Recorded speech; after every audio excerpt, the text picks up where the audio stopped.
At the end of last year, I was at the lowest point in my life. At that time, if you were to look into my eyes, you would see nothing, emptiness. I was like a lifeless zombie, hopeless, had no hope of the future, no self-control, no discipline. I had a 9-to-5 job and I would eat junk food every single day.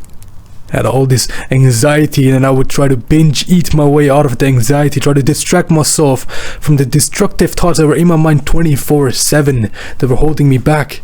I hated myself in that time, and it only took me 3 months, by the grace of God, to reach the highest point in my life. This point when I was the most productive. This Ramadan that I've had, I made a video about this. I was the most productive, the most disciplined I've ever been in my life. Getting focused, concentrated work done. I was on my purpose. I was focused on my goals.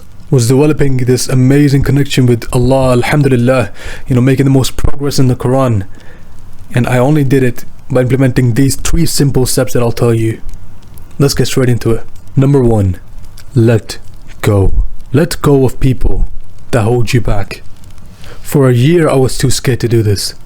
And that made 2024 the worst and most painful year of my life. I was too scared to let go of friends that I knew were not good for me, that I knew were holding on to me like leeches, like parasites, benefiting themselves at the expense of my mental health. And I was too scared to let them go. You need to realize your worth. You need to realize that you're destined for something better. And the people that you're with now, they're gonna hold you back. You can't progress further in life towards your goals when you have these chains and shackles that are holding you back, these weights that are holding you back. How do you expect to move on in life? How do you expect to move further, to progress towards your goals when you have these chains holding you back? You need to let go of those weights first. You need to let go of those shackles first. You need to free yourself of those shackles first. Now, no matter how close they are to you, you know exactly who that person is that's holding you back, or those persons. And you know that you need to let them go. And chances are you've most likely given them more than enough chances to pick themselves up or to stop holding you back and to benefit you in some way. Not be selfish, but to be selfless in helping you. But, some things, bro, they never change. Trust me. This time, you need to let go, cut them out of your life completely, and never look back. A man is one who sticks to his decisions once he's made them. Parasites will always be parasites. So let go of people that hold you back, and also let go of what has happened in the past. Do not dwell upon what has happened in the past. Do not fear what's happened.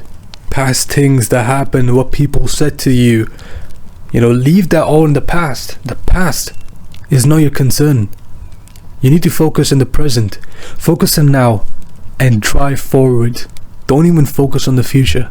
The future is in God's hands. And that leads on to number 2. Build a personal, strong connection with God. Unlike people, God will never let you down. This amazing saying has stayed with me for my whole life, ever since I was a kid.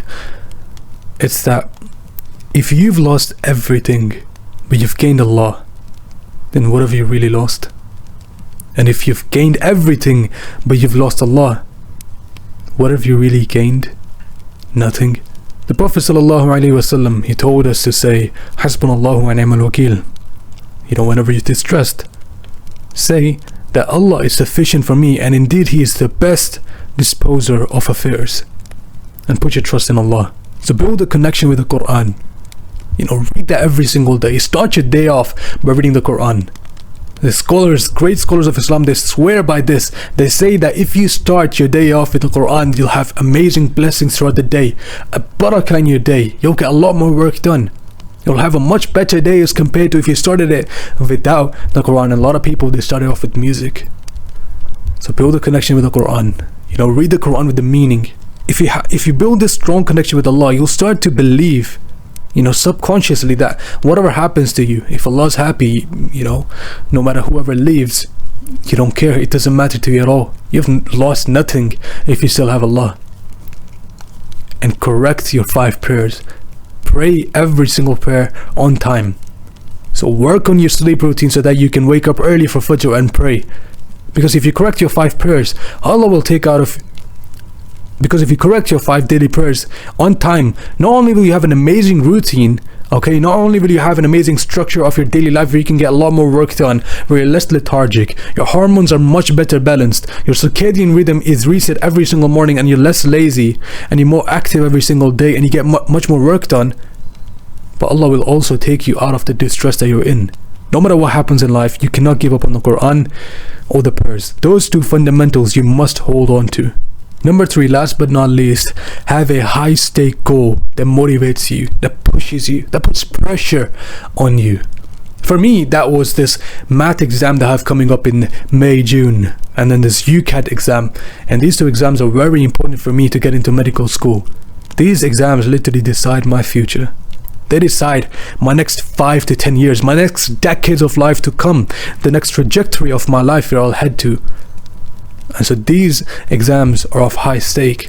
The stakes are high, and I had to give in everything to be focused on these exams. I could not be distracted by anyone or anything. And once you make a routine based on that, a routine is very important, and I'm going to give you some tips on how to make an easy, flexible routine that you can stick to. That's something that's also realistic, not unachievable.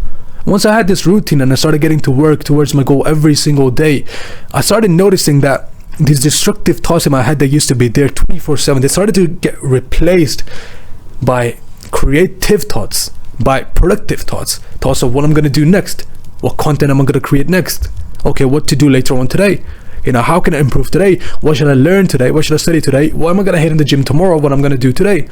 Obviously you shouldn't be thinking about what's going to happen tomorrow, and sometimes it does happen, but I try to focus myself on the present as much as I can. But what that does is it replaces those destructive thoughts in your mind, and that's exactly what we need. So now here are 3 simple tips for making an easy, flexible routine, right? And routine is the way to success. It's just the key. Without routine, you have no discipline. Without discipline, you have nothing. So the number 1 tip for making a routine is to make it around the daily prayers, the time set for the daily prayers. And if you're not a Muslim, what you can do is you can set these routines around times such as noon, afternoon, evening, night, morning. Right? Instead of having these specific set hours that make it too unrealistic, especially if you're living with your parents and a lot of your life depends on what's going to happen around with your family. Have you got something planned for today? What time the food's going to be eaten and everything.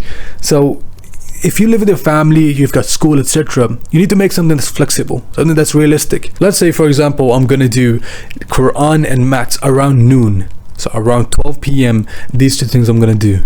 And that could be, it's a variable number of hours. It doesn't have to be specific set of hours. So now you don't have set hours for when you're going to do this and when you're going to do that. Right? Now you have a more flexible, easygoing routine, something that you can do. Number 2 is to wake up early. Wake up early, early to bed, early to rise makes a man young, wealthy and wise. You wake up early, you have a lot more energy to get on with your tasks. And it's naturally better for you to wake up early. There's something called the circadian rhythm, which gets disrupted if you wake up later in the afternoon. Your body, your hormones, they work, in relation to sunlight. The more sunlight you get into your eyes, the sooner you wake up. It's better for resetting your circadian rhythm. It has a lot to do with your cortisol and everything, just a bunch of hormonal stuff, right? But basically your body is going to perform much better. You're going to have much less stress and everything if you wake up early, get some sunlight and get on with your daily tasks, as opposed to if you go to sleep when the birds are chirping outside, it's Fajr time, the sun is rising, and then you wake up late afternoon. And number 3 is the Quran. Start your routine off with the Quran, and also do the Quran in the evening. So morning and evening, recite 1 hour of Quran each. If you can't do that, make it 30 minutes in the morning, 30 minutes in the evening.